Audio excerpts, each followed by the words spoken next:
Bu qizim 8 ta oltin medalni olib, butun Osiyoni lol qoldirdi. Demak, boshlaymiz. Birinchi oltin medal nimadan bo'ldi? 1500 metr. Yugurishdan. Ikkinchisi 800 metr. uchinchisi 400 metr. to'rtinchisi 200 metr. beshinchisi 100 metr. oltinchisi Yadro uloqtirish. boshqa turda ham qatnashdingizmi? Yettinchisi Balandlikka sakrash. ya subhanalloh.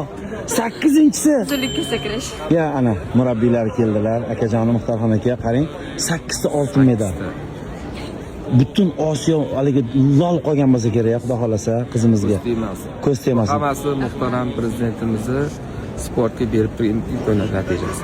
Rahmat. Sizlarga ham kattakon rahmat. Ota yo'qolgan keldi. Ana. Assalomu. Tabriklaymiz.